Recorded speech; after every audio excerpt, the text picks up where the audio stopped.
Hello and welcome to Arcade Couch, the best place to chill with friends and get your game goodness each and every Monday. My name's Dylan Black. Joining me on the couch this week, Ashley Holden.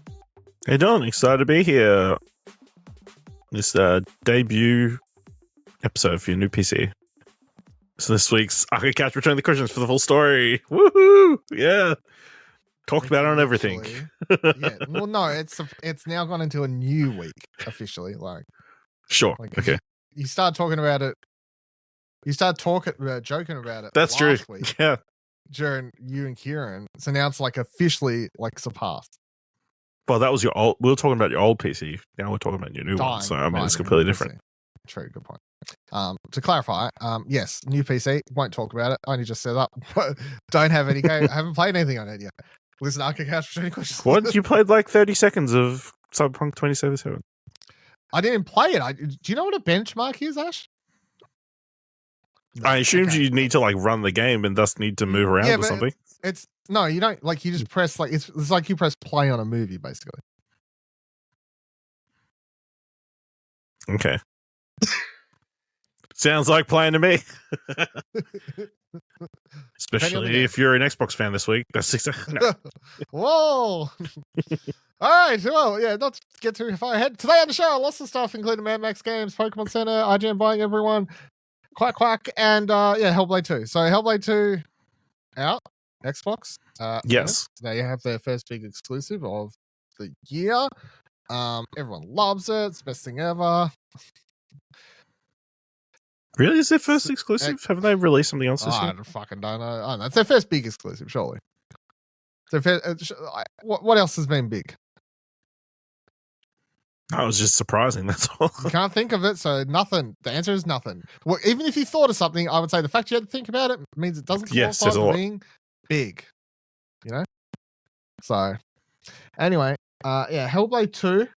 Before I get into my thoughts, I want to know other people's thoughts and get the quality critic score, please, Ashley Hobley. Yeah, so the quality critic score is an 8.5. That's higher than I thought it would be, actually. Yeah. The quality critics were not unanimous in their opinion of Senua Saga, but the majority found it to be a must-play experience, with several finding it to have had significant impacts on them personally. The fans of this entry were compelled by the experience, performances, particularly by the returning Melina Juergens, and the story that the game provides, but the more critical critics found issues with what they considered minimal and dated gameplay, thematic issues, and a general feeling that the sequel didn't improve on the first game in those areas. What the quality critics could all agree on is that this is an incredible achievement in graphics and audio, and all made sure to point out that this game is best played with headphones. Yeah, okay, 8.5. The overall international reviews have been all over the place as well. You know, I've seen 5, 6s all the way up to 10. So, which I got to be honest, I think is a good thing. Mm-hmm. Yeah. How boring is it every time a game releases and there's just everybody loves it. 9, 10, 9, 9, 9. 8.5 is the big, difference. Maybe it was 8.5, 9, 9, 9, 10, 10, 10. Oh, cool. Can't wait to hear everyone praise this. I'm sure there's lots of opinions and discussions. And that's not to say that a game that deserves those scores, when they do, isn't people should mark them down, but it definitely was when this released and I saw the review scores pop up. I was like, ooh, I was going to play it either way because I really liked the first game, but it really intrigued me to see, to get into it myself more and just see why it was so divisive, I guess. So Hellblade 2, also dumb name. So the first game's called Hellblade. Yes. Senua's Sacrifice.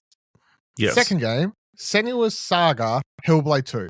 They fucking literally switched the subtitle and made it it's dumb. I think they realized it was a mistake to call it Hellblade to start off. I fucking don't know, but it's dumb is what it is. So I really like the first game. Obviously the first game, I'm going to say spoilers for the first game because you can't really talk about this one about it, but the first game was Senua very much dealing with her own mental health issues, and she's goes for the whole game is dealing with her father and the loss of her boyfriend, husband. Lover. I can't remember. Anyway, her lover.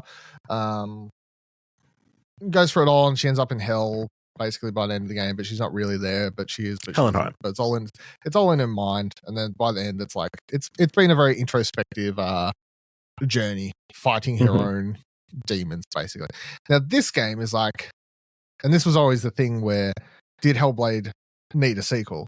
And the answer was always going to be, well, no, because you could tell by the way the first game was written that it was never written to have a sequel, because it's like, why the fuck would you need a sequel to a game like that? But here we are.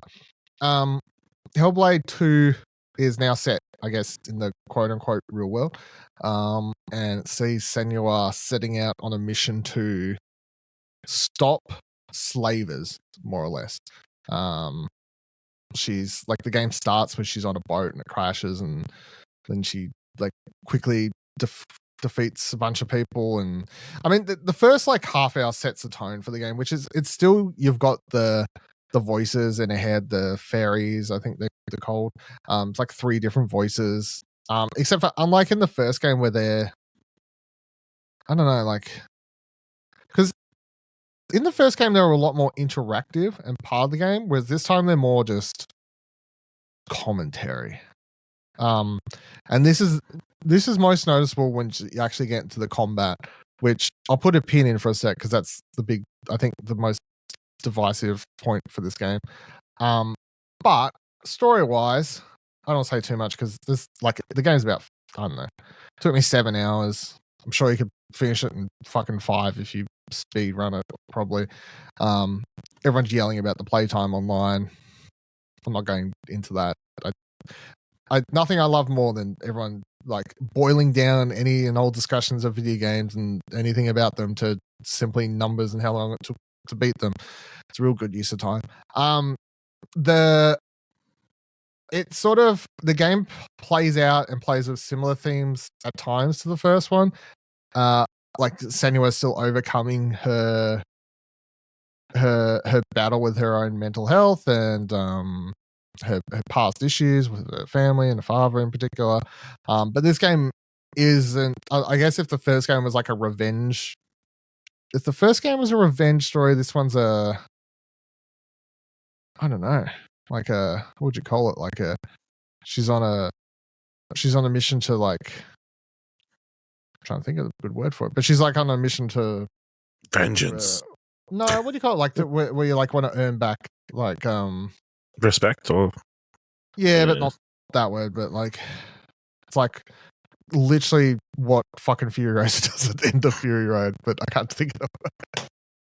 Anyway, she's like trying to earn back, so she's on a mission to like earn back because she thinks she's like let down so many people and needs to save people. She believes it's like her mission sort of thing. Straight away, a big difference between this and the first one is the fact that you actually, over the course of the game, you end up collecting 3 companions, which is weird, but not that they're ever really there in the battles. There's like one battle where they're there and it's sort of cool, but otherwise they're just sort of between. They just show up and talk and help push the plot along. But the main plot line sort of becomes about taking down trolls, or no, giants. I think they call them giants, not trolls. Yeah, giants. Yep, giants. In the game, giants. And they're cool sequences and everything like that. I'm trying to be very coy with the storyline. I think by the time I got to the end, and I only finished it today, so I think I like the ending, but I'm definitely going to have to sit on it for another like 24 hours to decide. The ending is left, because I think the ending of the first game, like, it was very straightforward. It was like, here's what's been happening. Here's the big reveal, moment of clarity. Senua, like, the idea is like Senua should be not okay, but like she's setting off on a path of hope now at the end of the first game. Whereas at the end of this game, it actually leaves it on a cliffhanger, and not in a cliffhanger sort of way to set up a sequel, but more like leaves it open to you for interpretation of what exactly has happened and what will happen as those credits start rolling, like back with Senua, what she would actually do, which is a little bit different to the first game, which I found intriguing. So story-wise, I liked it. Visually, it is absolutely the best looking game, I think, full stop. I don't know if that's like debatable. Like, love or hate the game, or your type of game or not your type of game. Like, it is insane. Just how good it factually. looks. Yeah, Factually, visually I just impressive. think factually, it is like I don't think anything's better looking than it. So visually, it's top notch. Biaudially, is that a word? I think. Like in your ear holes, yes. Play with headset. Like I started. Like I've got I've got 2 rear speakers in my room and a fucking sound bar, right? So I've got like surround sound set up here. Still played with headphones because it's just having those voices closer to your head makes it's a huge difference, I think. It's not just the voices too. Like there's even a part like this isn't a horror game, but it's definitely shit in this that Ash would never play it for. Like there's like like I just know there's a part like there's like scary imagery, but like it's not what I would call a horror game, if that makes sense. But it's scary imagery enough that it's not an Ash game. But like there's a part where like you're walking along and the voice is like, is someone behind you? And there's like the audio mixing of those voices sounding like they're coming from within your head, and your brain accepting that they're not behind you, but then them also putting footstep sounds in, and my brain actually knowing that is an enemy coming up from behind me.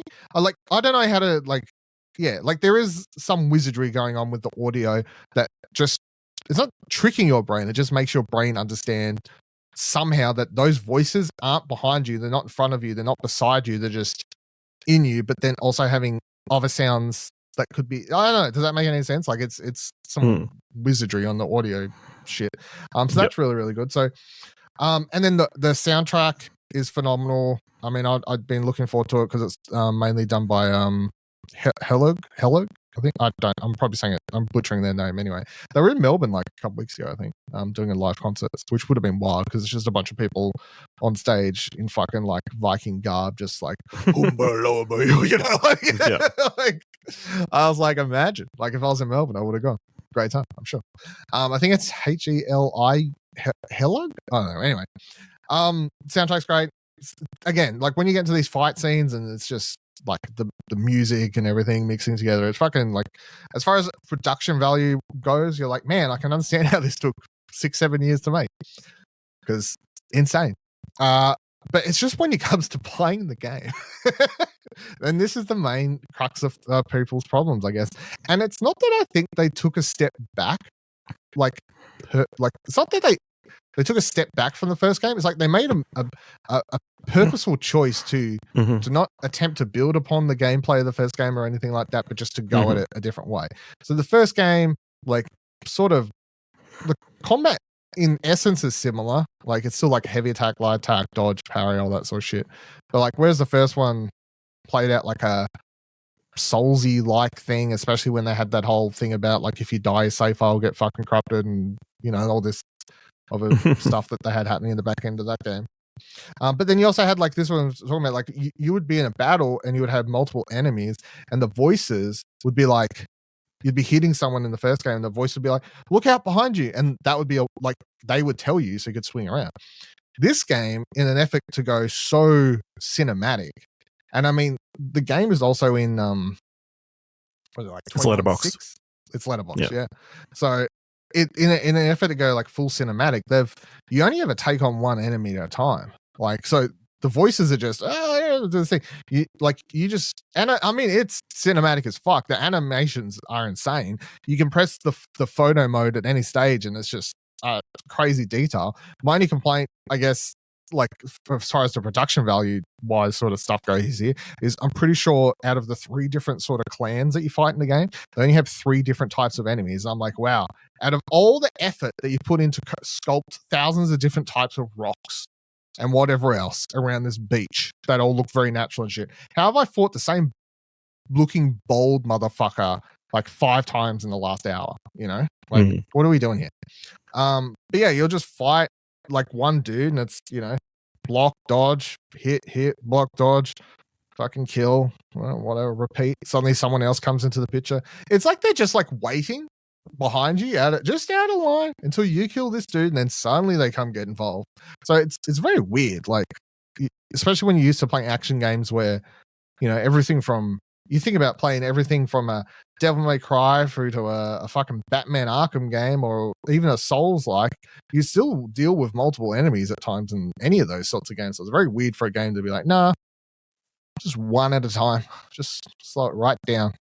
Get you right there. So I think the problem is the combat's boring. As good as it looks, it is straight up just boring. Like, you're just getting through it, and like it's fun. Like, I'm pretty sure anyone watching would be having more fun than I was playing it because it just looks cool. But and then outside of that, you got the puzzles and stuff. The puzzles are similar to the first game, but like I didn't really like the puzzles in the first game. I know some people did, but I didn't like them. And this time they've made them easier, which I guess like I can rock with making them easier. I didn't really like them, but it's just that whole like, you know, like lining up shit in the world so it like forms symbols on like puzzle doors stuff, which whatever. Like it's just it you know how we talk about like in The Last of Us where it's like there's times where you're like, man, the combat here is just to break up the next cutscene. It just feels like the combat here is literally just to break up not the next cutscene, but the next time you're just pressing forward on that stick, you know? Yeah. Because you're in control, you're walking. But yeah, the game is, I hate the terminology, but it's a walker. It's a walking sim. Like Hellblade 2 is like more of a walking sim than it is a action combat game. So do I like it? I think I do. I don't know. I really got to sit on it for 24 hours. What's the score, Dylan? Put a number on it. Yeah, I don't know. I have to think about it. I have to think because I literally only just finished it like 2 hours ago, I think, at this stage. And yeah, I mean, it's hard to, but because it's like, it's so funny. Video games, it was making me think video games as a medium so funny because sometimes games will come out where like the gameplay's fun, the story's great, but it runs like trash and everyone's like 10 out of 10. Don't give a fuck. Like, yeah, it has all these bugs and issues. No fucks given. Everything. I can go over this because maybe they'll be fixed. Yeah, and this is like best looking video game. Sound design's insane. Fucking visually drop your balls off. This will blow your nuts off, and then it's fucking boring as fuck. So I don't know, 6 out of 10. You know, like I don't know. It's a weird one. Yeah, how's your? I know you don't really care to play, but what was your reaction to the, you know, to the reviews? I mean, it's interesting. Like, you know, I feel like this is obviously a game that's going to speak to certain people more than other people. It's just based on their experiences and that kind of thing. Yeah, I think maybe there's also an element of you're getting wrapped up in the experience. You don't notice as much the flaws until you take a full step away. Whereas some people are looking at the game with that critical eye straight away. Like, obviously, James Woods over at Well Played gave a very thoughtful review with a 6 out of 10, breaking down a lot of his thematical issues with the game and how he feels like it's a step back or the game has lost its teeth. The only other lower score on the Quality Critics scale was from over at Bearded Network. Anthony over there gave it a 5. But he openly admitted at the start. Oh, yeah, he openly admitted at the start of his review he did like the first game. So fair. Yeah, man, he had very little emotional attachment to Senua or anything. So yeah, I mean, it's interesting. It's interesting the scope. Obviously, you know, Jess over at GameSpot gave it a 6, which I thought was one of the other big scores, you know, that I saw or people pointing to.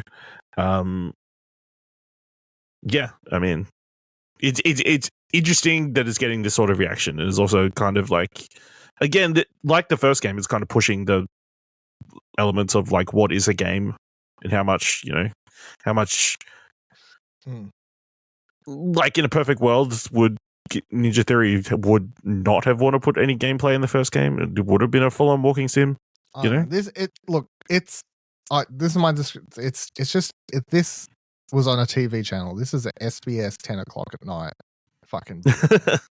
And if you're in Australia, you should know exactly what I mean by that. Like this is just an art house late shows night, up on a foreign film festival. Yeah, and then SBS.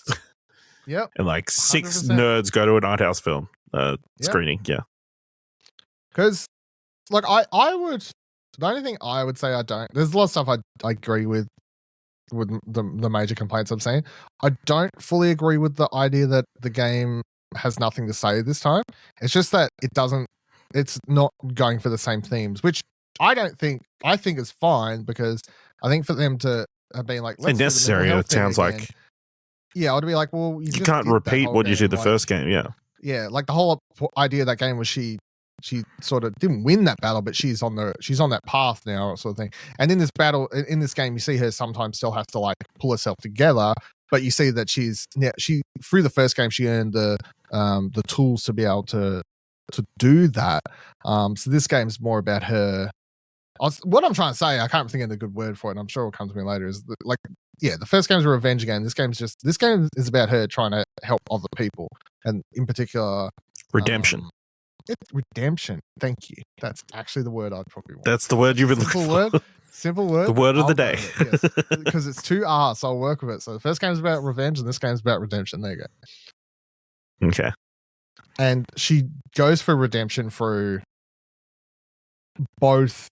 I can't say about spoilers, but in like there's several ways, but like it's a lot to do with the other characters and stuff in the game, less so than herself, which I guess leads down the thing of, well, the game doesn't have as much to say. Like the first one was so much known for how it treated Senua's like mental health and all that. You know, like that's what its story was, and this one doesn't have any of that. So I get how that might be disappointing, but I also didn't expect that, because it wouldn't have made sense to me to do that. Yeah, to reiterate. But that's also why this game never really needed a sequel, because you could never do that story again. It wouldn't make any fucking sense. Yeah. So, you know. I don't know. It's an interesting one. Again, I love it or hate it. It's good to have a game that people have a lot of differing opinions on. Do I think that game that looks and sounds this good, getting this much story, should, like, 7 years, man? Like, come on. Like, are we kidding? Like, no wonder this fucking, come on. That's the only thing I'm like, you can make this game a little bit worse looking. Like it'd be fine. We would be okay.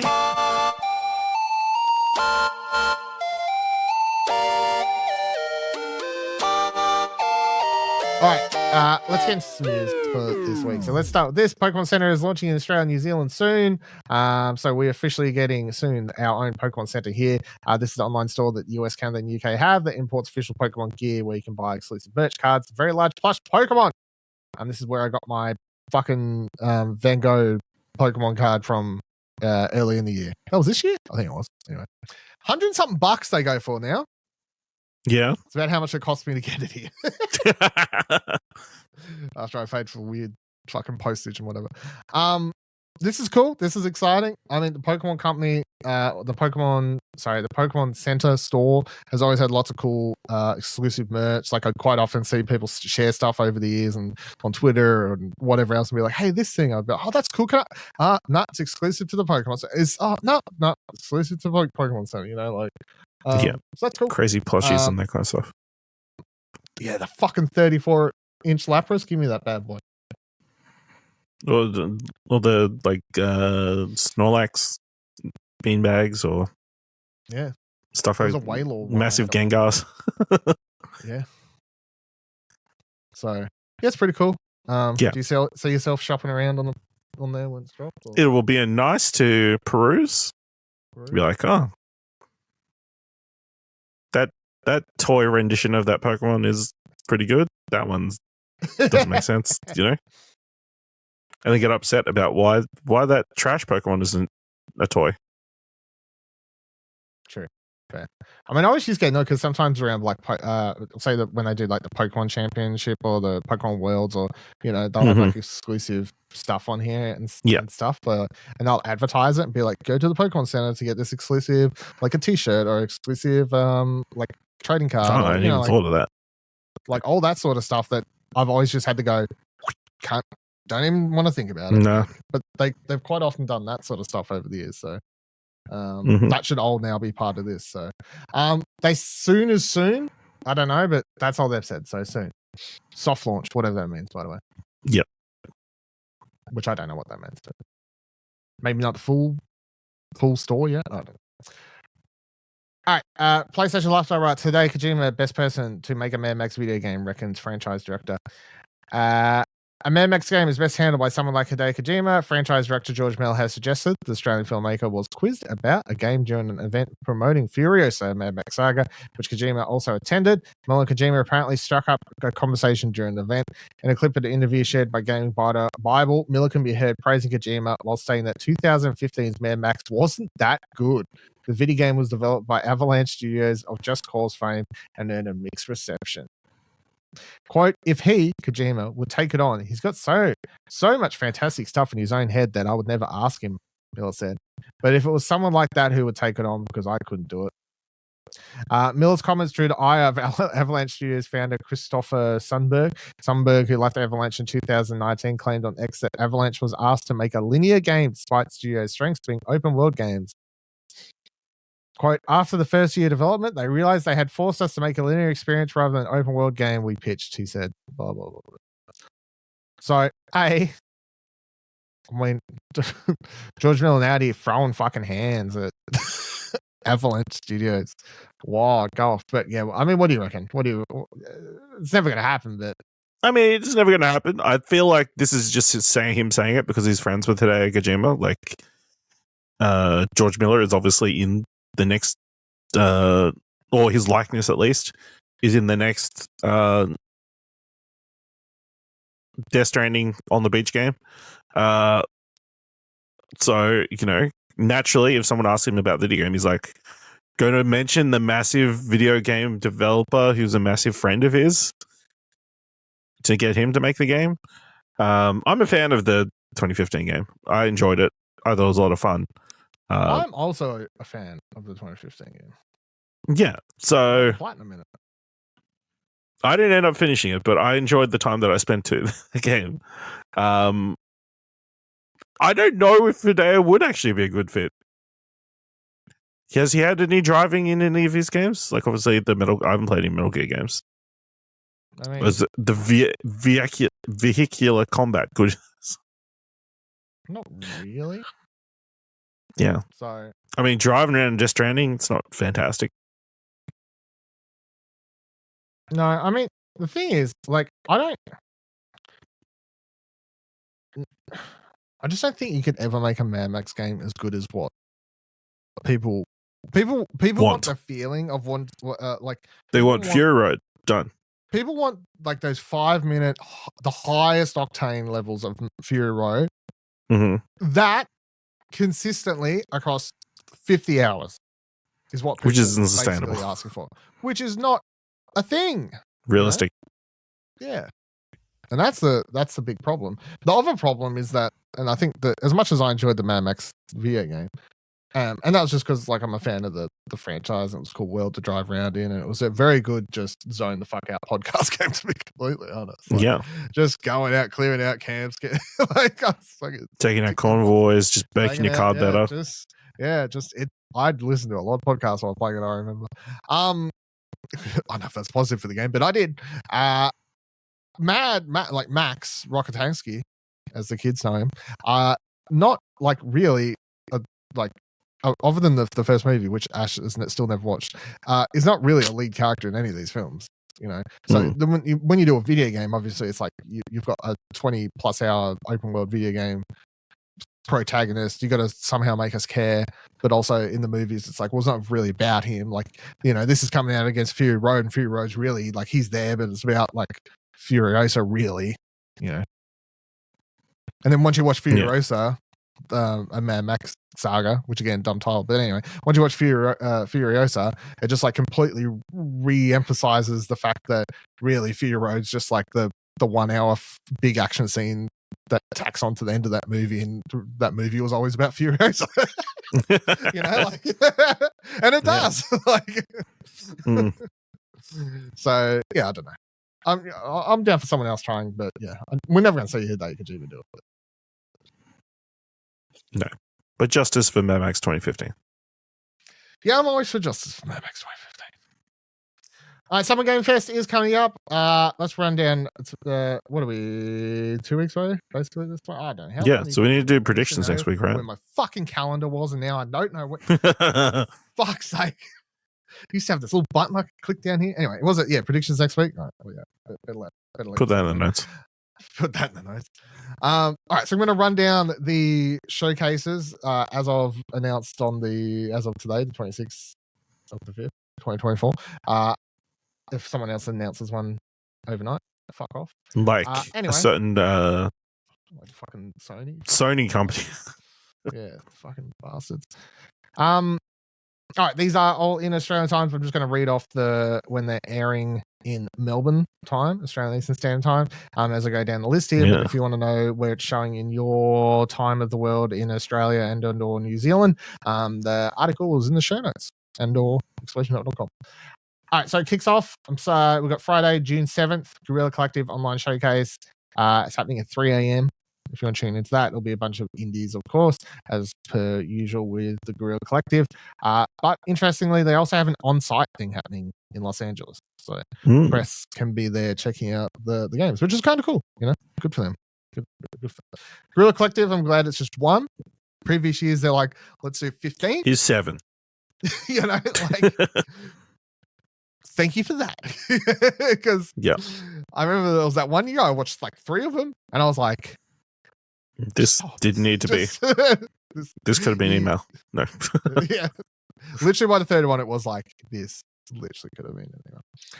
Saturday, June 8th, Accessibility Summer Showcase, 1 a.m., 45 minutes of accessibility-focused game trailers, reveals, and announcements.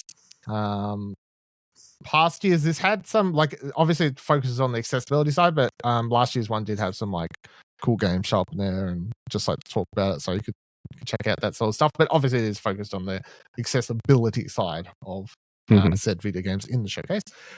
And then we get, continuing down Saturday at 7 a.m., Summer Games Fest. Jeff Keighley's big headliner, of which the rest of everything else we're talking about is now named after. Rest RIP non-E3. So 2 hours, Jeff Keighley, expecting big things. What are your hopes for this year? I'm setting my bar low for most of this because I remember last year I was very disappointed by basically everything. I expect he'll bring out a bunch of women to present stuff. He won't mention Gaza. He won't mention layoffs. And yeah. And there'll probably be some Dark Souls from software and the Hideo trail. Right, okay. I don't know. Dark Souls. Okay. Swinging for the fences. Yeah, I mean I'm always keen to watch, but I want to temper my expectations a little bit because I set myself up. But I admit that last year I was like, man, it's just I think because I was like, man, we're like halfway through the console generation nearly. Because I need to be hyped. I'm not being hyped. I'm not being hyped. How dare I seek to be hyped? And what I've realized is I am no longer hyped. What happens is they show a big AAA game that everyone on the internet loses their mind for. And then as we'll get to later in the show, someone else over here goes, here's a game called Duck Detective. And I go, fuck yes. So I'm just unhypeable. I'm hyped by the minuscule now. Yeah. I'm going to be more hyped by shit that's probably going to show You're not hyped by what you used to get hyped by? I'm too old. I'm just got old and angry. Kinks change for people, I think. Yeah, it's true. It's true. So Day of the Devs is after that, as is always the show, and that'll start at 9 a.m. This is more likely to have shit that'll kink my kinks. Because it's a bunch of devs going, hey, here's my other game. It's about a fucking cardboard box with a pair of eyeballs and a creeping around. It's a puzzle solver. And you got to do the thing where you switch between jumping the things you don't do. Come to Nintendo Switch next week. Oh my God. Cool. Yeah. Thank you for that. Then we get the Devolver Direct happening at 10 a.m. following that. This year is it's celebrating Volvy's 15th birthday this year. Oh, finally. 20 minutes. Hard to believe he's only 15. I feel like he was older. Well, no, because last year I felt like last year was the first time I heard about him, but it was also apparently he was coming out of retirement, but I never heard of him. So You know, 15 years. He could have been around for 15 years. Who's to say? Who's to say how long Volvy's been around? Yeah. You know. So get ready for Devolver's wacky Also, 15 not anniversary. You should celebrate. Yeah, well, official ruling. But actually, hold on. Then we roll into Sunday, June 9th. Kicks off with the Wholesome Direct at 2 a.m. Of course, this will have a bunch of hashtag QD games at a hashtag dumb hour, but that's fine. Check them out later when you wake up. Yep. You know, watch them cozy in bed. That sounds real wholesome. Yeah. Yeah. We then get the Latin American Game Showcase at 3 a.m. Following that, this one's presented by Raw Fury and Devolver Digital. Of course, the name says it all. It's a showcase focused on trailers and announcements from Latin American game developers. And then we got the women-led game showcase following that at 4:30 a.m. This, again, the title, its showcase focuses on games being created by women-led studios. When we move into the Future Games Show Summer Showcase, Peter Piper Picker Peppers. That one's on at 5 a.m. It's going to be hosted by Roger Clark, who plays Arthur Morgan in Red Dead Redemption 2, and Britt Barton, who plays Tifa Lockhart in Final Fantasy VII Rebirth. As the host this time, they're promising 40 games with appearances from Supermassive, Behavior Interactive, Black Salt Games, and Secret Mode. These shows are usually pretty good. I like how they change the hosts every time they do them. It's a bit of fun. They get different video game voice actor talent on there every time. 2 different co-hosts. Pretty cool. I like the way they do that. And that will be followed by their own secondary show at 7 a.m. The Future Game Show Summer Showcase Expansion Pack, which will feature exclusive developer interviews, surprise reveals, and special guests. Yep, they did that last year, and it was just that was like extended interviews about some of the other stuff of the stuff they showed, which can be good.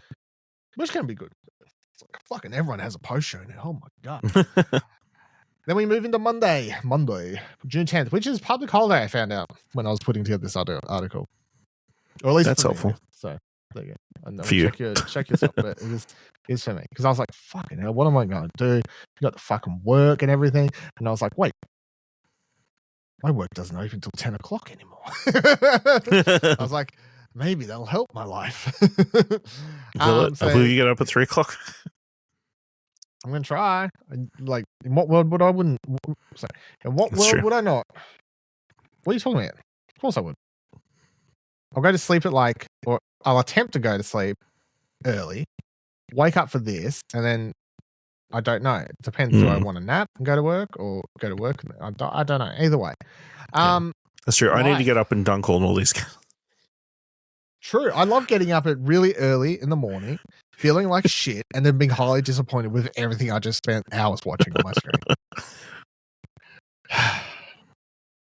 Them wrap-up articles aren't going to write themselves, you know what I mean? That's the secret. Not in chronological order, they're not. And that's the real reason why I need to do what I do. These fucks out there putting the highlights first and fucking hell.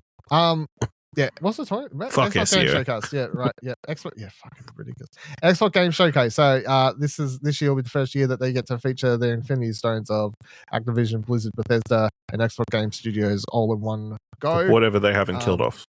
Whatever we've got all the games. Here they are. You aren't buying any of them. And then they're following that up with they revealed it firstly as a secret. Fucking for some reason, initially we're like, we're doing a redacted Xbox Game Showcase. And then I don't know if it's because they always planned to reveal it or because it just kept leaking / everyone knew this is probably what it was anyway. But then today or yesterday, whatever it was, they were like, hey, Call of Duty Black Ops 6, that's what it is. That's what the Direct's going to be. So look forward to that. So I was like, why did you do the whole weird 1 week of redacted Direct? Anyway, that's what's happening after that. So much like last year where they did the Xbox Game Showcase followed by the Starfield Direct, this year it's followed by Call of Duty Black Ops 6 Direct.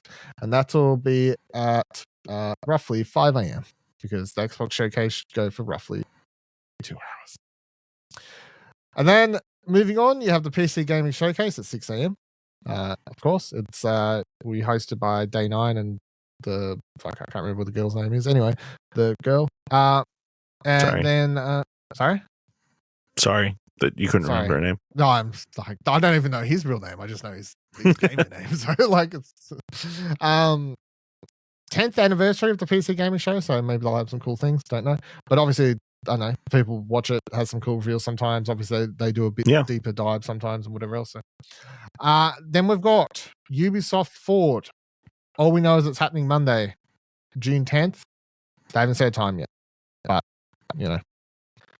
expect Assassin's Creed. I assume after all that stuff that we just talked about. Well, yeah, I'm gonna say surely, like, where the fuck could they fit in? Like, I mean, they could. I mean, if they're doing it live and you're doing it LA, they could do it at the same time. They could do it 12-ish Call of Duty thing if they want, and just say fuck the PC. 12-ish if you want to be prime time in the US, Yeah. 11-ish.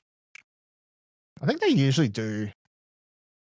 I think last year it was about 2 hours after. I remember it was about 2 hours after the PC gaming show, roughly, or something like that. So they'd put it like 8 or 9 a.m. So, yeah.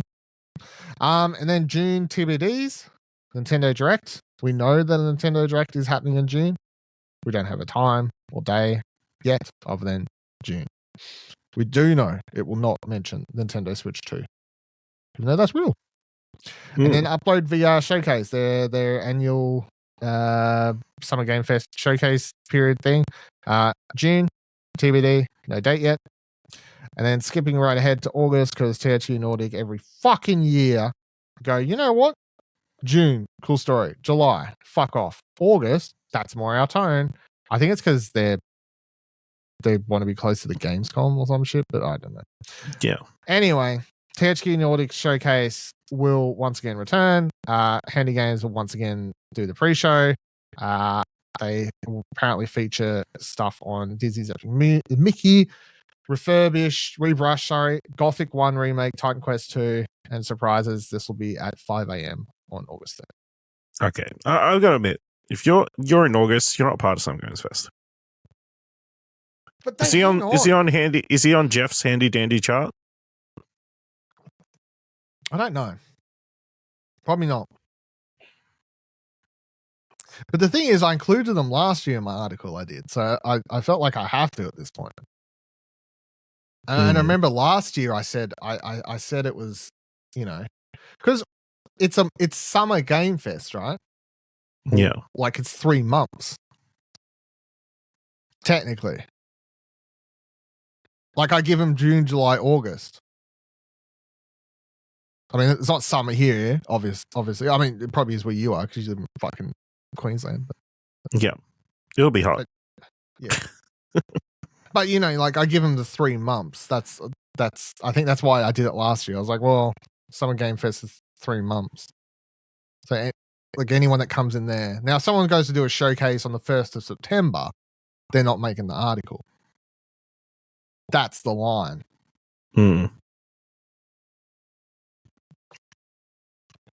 I feel like you're looking very hard to see if he's on its website or something. No, I'm just... No. Okay. All right, moving on then. PlayStation has to do a showcase in there at some point, right?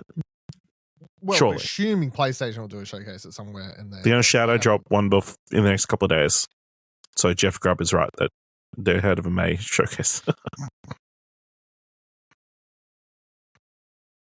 I bet the rumor I saw today was that that they're going to try and get in before any of this. Everything. Yeah.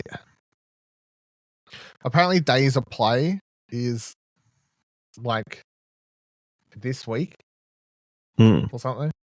Oh, Days of Play 2024. Yeah. So apparently Days of Play is set for like the 29th. Like the start day. So they said maybe this week or at least before any of these showcases is the rumor. And then you've got that Astro rumor floating around. So fucking yeah. Anyway.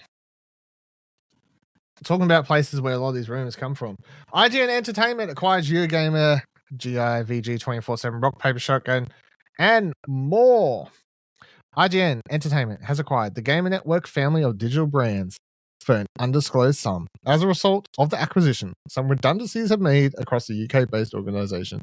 Gamer Network's publications are Game Industry.biz, Eurogamer, including 6 language editions, Rock Paper Shotgun, VG 24/7, and Dicebreaker. The business also held shares in Outside Xbox, Digital Foundry, and Hookshot, which operates Nintendo Life, Push Square, Pure Xbox, and Time Extension. Now, wasn't this a fucking weird part of the early part of the week? Like, this happened like Tuesday, I think. Like, then Monday. You know? Yeah. Like, I feel like this is one of those stories that I've been holding on to for a week. But yeah, I mean, if the gaming industry is shit, you know, Ziff, what are they called? Ziff Davis? Yeah, that's it. Ziff Davis. Yes. The owner, like the corporate whatever entity that holds IGN Entertainment, they were watching everything that's been happening in the video game industry and went, well, if they can buy all the competition, why can't we? Let's just buy and own all the video game sites. What do you think of this? Yeah, obviously, you know, I think everyone in gaming has come to the conclusion that consolidation is not great. Obviously, you know, layoffs pretty much happened as soon as the acquisition went through. A lot of people, you know, lost their jobs and that kind of stuff. So that's disappointing. I'd be curious if this was a move that they needed to make.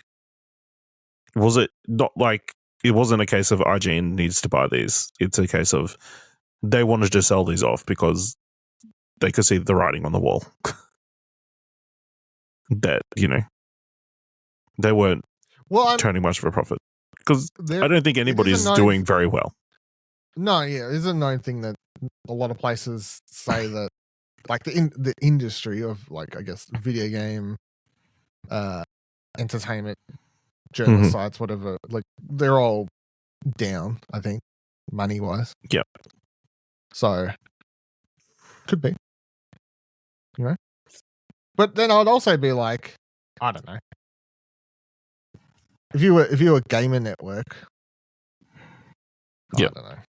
Like, if you're the CEO of Gamer Network and you're like, IGN will buy you all out.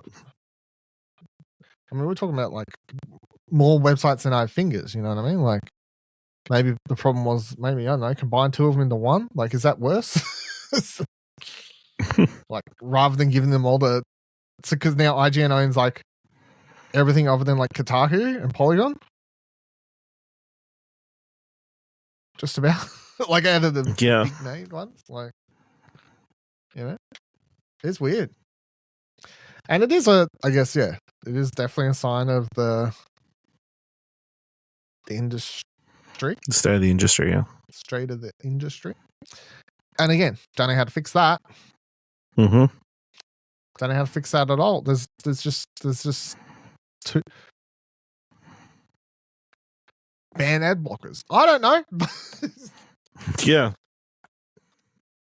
Like, just figure out how to make more money. Watch, like, it's weird. We was talking about what do you want to watch, and it never like correlated it until there's like all these motherfuckers who love to read all these websites. And I guarantee, like, the amount of people who use ad blockers don't even think about how their actions affect anyone. Yeah. You know? They wonder why paid stories are such a big industry or market, you know? Yeah. Because it's real. I mean, it's interesting to see the amount of paid, like, blocked people. And people complain about it. And I hear people complain, like, even for like local newspapers, right? Complain about it. My grandparents. Oh, you gotta fucking, they asked me for $1. How dare they? Yeah. You want to read it like every day, multiple times a day. Yeah. Like, I get it's annoying sometimes where, like, I've done it before. Like, I want to read this one random article about an Adelaide PlayStation place, and then I want to pay. It would pay for it for 2-3 years. But, you know, I supported someone. Yeah. Some Adelaide's old newspaper. Robbie Murdoch. Fucking, yeah. Kept him alive, I reckon, is what I was doing. So, sure. You know? Anyway, the moral of the story is don't use ad blocker when you're on explosionoutlook.com. Yeah. whitelist us or whatever the term is. What does that mean? You like so it doesn't block the ads on particular sites? Yeah. So okay. I don't know.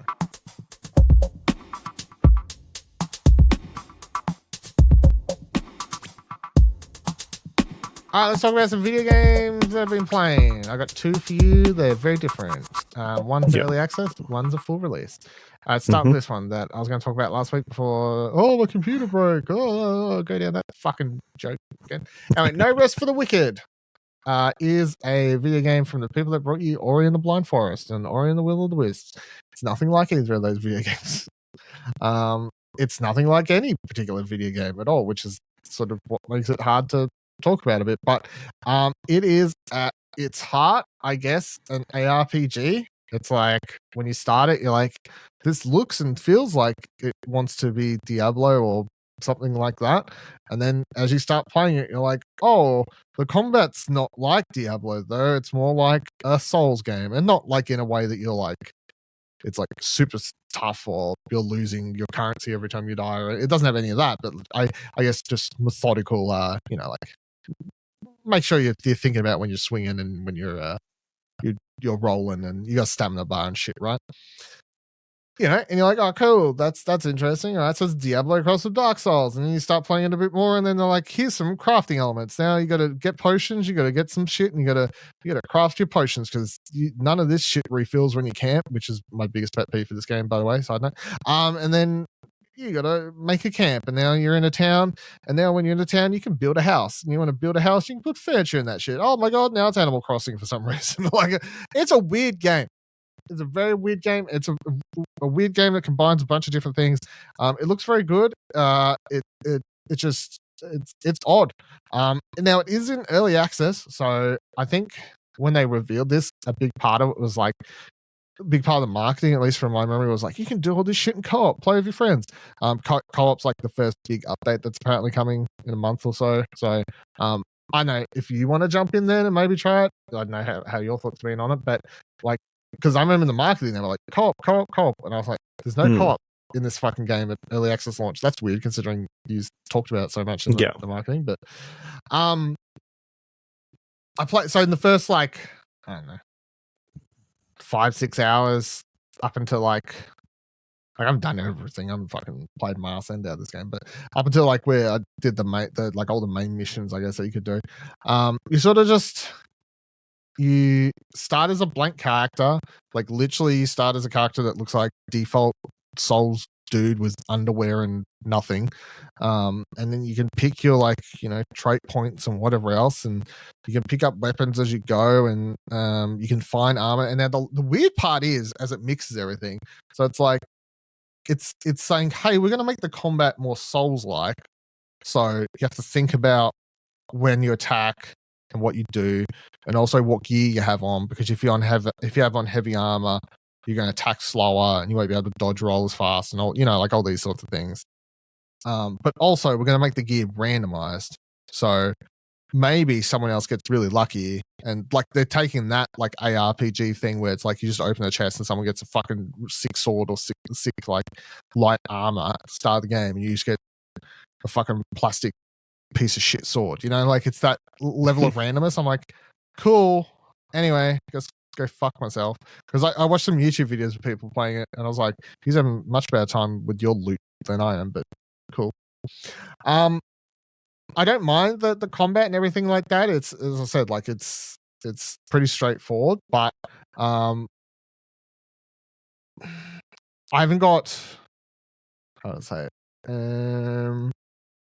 I haven't experimented enough with the different weapon types to go like say they're all, because there's like, I don't know, like 10, 12 different types of main weapons or so, and I only like mucked around with a couple, like, which is basically the basic swords and the daggers and stuff. So I don't want to say for sure that like if you play the game as a mage, which you can, if that's as exciting as it may sound, because I have no clue, to be completely honest.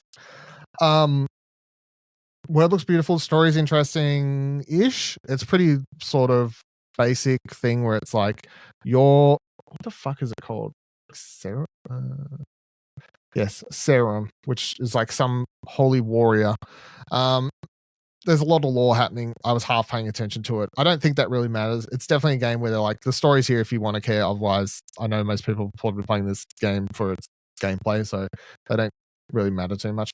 But like Serum, everyone hates you. You gather that at the start of the game when you're walking around on the boat before it crashes. Holy shit, 2 games I'm talking about. The game starts when you're in a boat and it crashes. You start the game, everyone's like, you suck because you're a Serum. And you're like, I have no idea why you all hate me. It seems slightly racist, but anyway.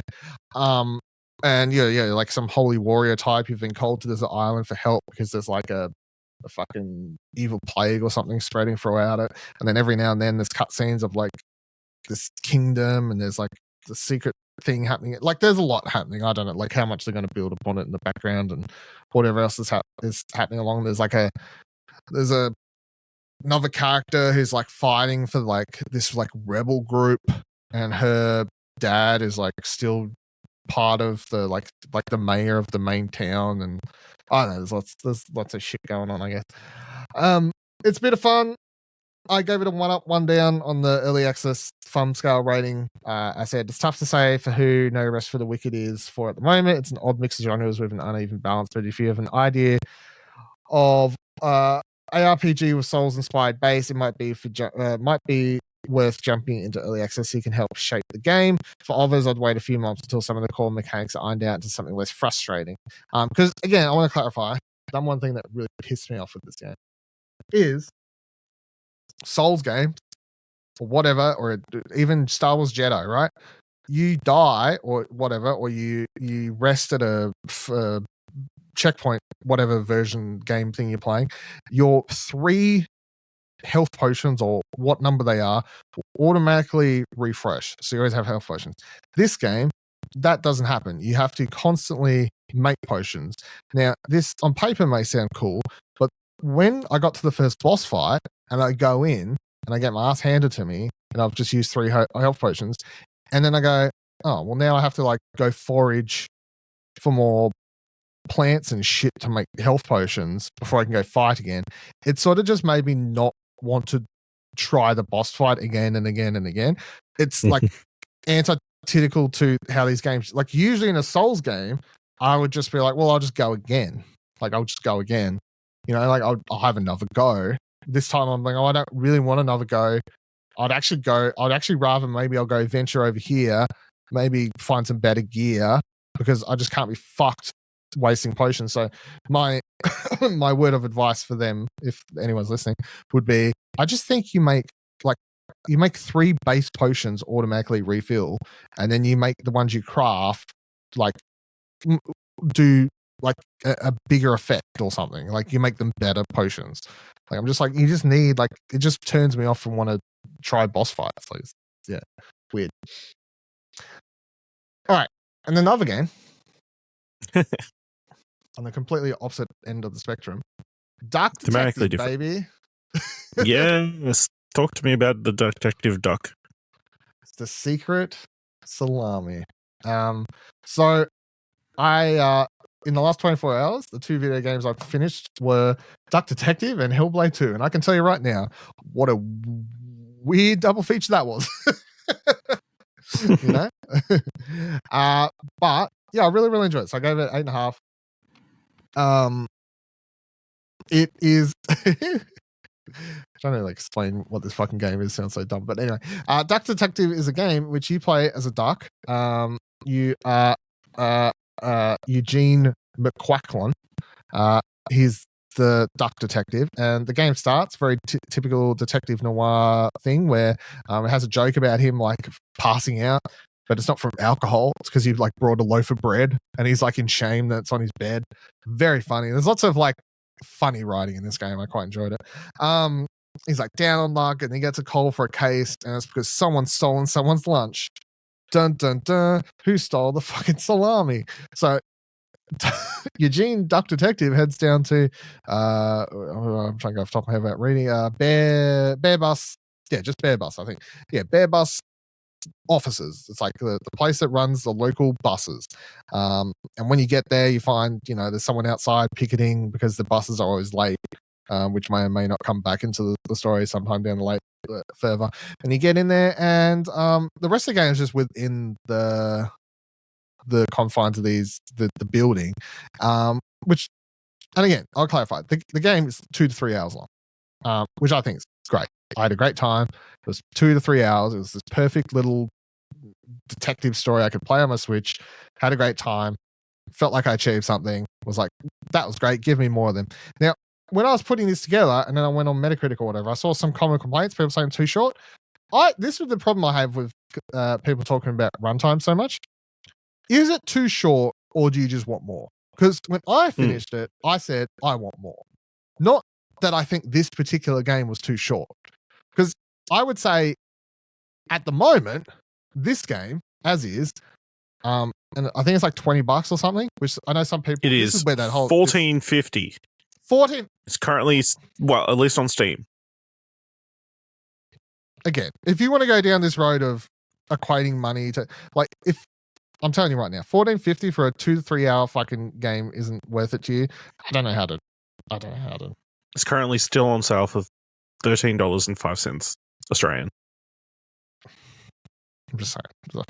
It's I was about to say, I thought it was $20. I thought I was going to have to explain myself, but I got nothing.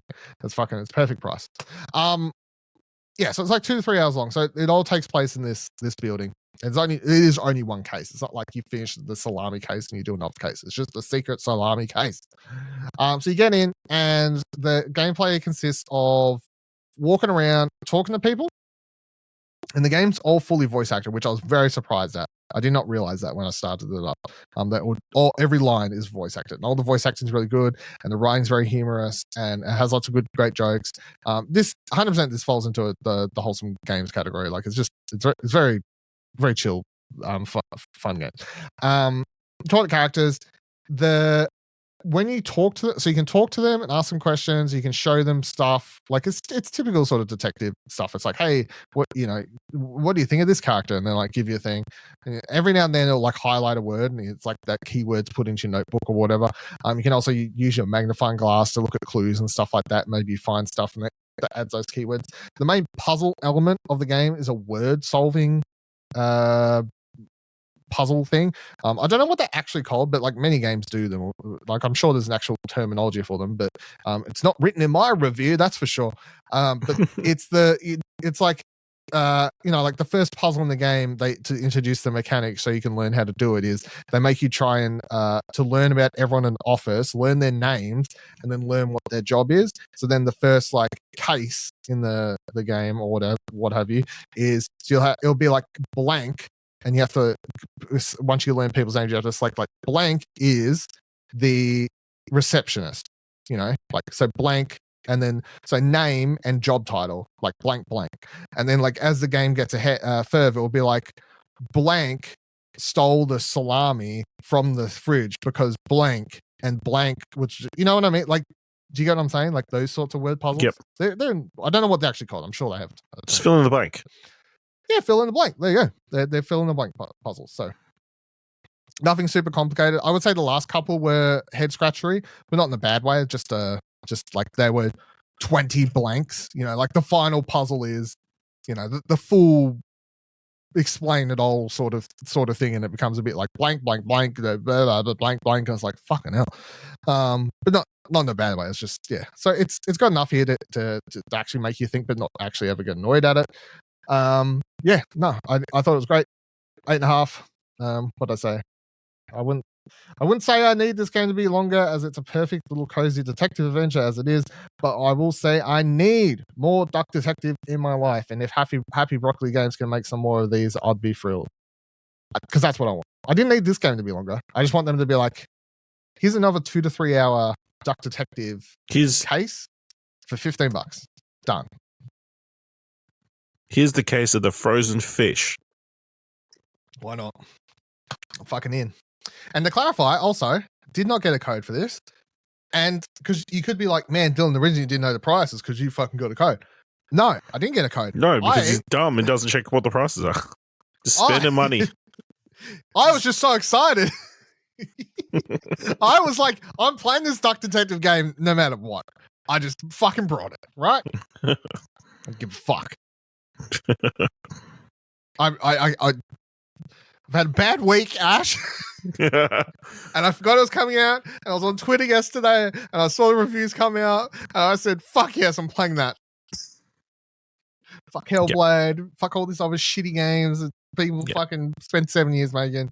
So it's currently $13.50 on the Switch store. So buy it. Well, that's how much you spent. Yeah. Thank you. Well, thank you. Not that I haven't spent enough money, but it's fine. Worth it. So if you want to help, again, read the review of the ad blocker off. I don't know what to do. Anyway, yeah, Duck Detective, very good. Had a really, really good time. What are your thoughts on this? Like whole, like, where do you fall on this? It's 2 to 3 hours. Yeah. I mean, as long as it's priced appropriately, I feel like, But that is priced appropriately, isn't it? Yeah, that is priced appropriately. So, I mean, that's fine. Yeah. Yeah. Because I hate when people like 2 to 3 hour games should be like a couple bucks. I'm like, yeah, totally. Something that people spent like fucking 6 months to a year or more, at least. Yeah. Sometimes a couple years making, they should charge $2 for because it's 2 to 3 hours. You fucking numbnuts. It's like, what the fuck? No, it's like renting a movie. Yeah, people pay. Going to see a movie. How much does a movie ticket cost on average? Like $15-$20? Yeah, at least. Depends. Yeah. And that's for like an hour and a half, 2 hours?